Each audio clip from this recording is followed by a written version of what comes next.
Okay, this question, we're getting a lot of this lately. New grad RN wants to obtain CPC certificate. Who wants a CPC coder without coding experience? How to find jobs? Well, there's actually a couple of issues tied in with here, but we're getting a lot of nurses that they still like nursing. They want to use all of their experience that they've gained or their education, but they want to stay in the medical field, and coding really interests them. So we're seeing it's been around for a long time, but we've noticed an increase, at least with CCO, of us enrolling nurse students. So who wants a CPC coder that's a nurse? A lot of people. They want people with clinical background, especially for doing auditing, because if you think about it, coders are learning two languages. They're learning the medical terms, and then they're learning to translate that to numbers, to CPT or ICD. So with nurses, they already know that first language, and they just have to work on the second one. Now, as far as a coder without experience, you're right. Most employers are going to put an ad out and say, experience preferred. I mean, that's in any industry. But new coders are getting hired. We have examples and success stories of that in our discussion board and in some of our case studies that are coming out. So you will have a leg up being an RN as well. But, you know, that ebook that I was letting you know how to get that first job, there's a lot of tips in there. There's tools like Practicode where you can do, you know, get a proficiency score up to a certain point, and the company that creates it, a VIA code, will actually hire you if they have an opening for that specialty. So there's a lot of opportunities for that, but it's just like any field. You know, how do you get that first job? You got to keep trying harder than when you try and get the second one or whatever. But the fact that that you're an RN is huge. Yep. You know, that gets your foot in the door much faster. You can do things that a coder that doesn't have a clinician license can't do. Okay, next question. There are some time codes that cannot be billed with an E&M, correct?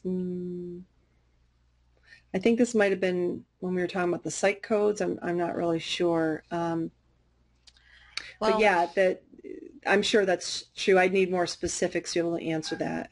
Did you have a thought, Alicia? Because I was going to say something about, well, I was thinking CPT, not E&M, anesthesia and everything being on time, but that's not E&M, so. Okay, I have a CPC and a CPCH. Congratulations. Do you have any advice on whether I should do another certification, or the two I have are pretty good for job hunting for now? I'm currently working remotely, part-time, until my daughter goes to school. Yeah, I think those two credentials are definitely enough. I mean, of course, Alicia and I like getting more Girl Scout badges, but the only thing I would say is if you really wanted to focus on a specialty. But I tell people, wait till you get your first job. And if you really like it, then get a specialty credential in that to just show your employer that you have even more expertise in that field.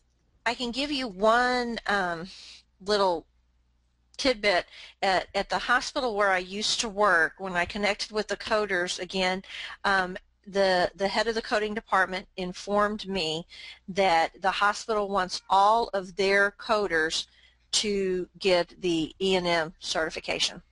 Oh. And she said, and they're all going to get it within the next year. And I thought, oh, wow, okay. So if, you know, that might be a good one to consider. That's a very small little hospital that I worked at, and she said most everybody was a CPC or a CPCH.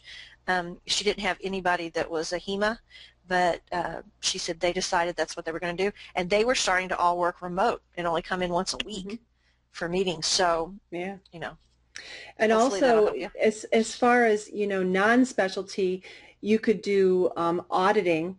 That's a good generic one, or even compliance if you want to get into that.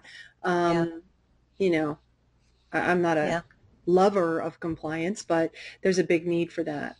Get more CPC exam tips, coding certification training, and CEU credits. Go to www.codingcertification.org.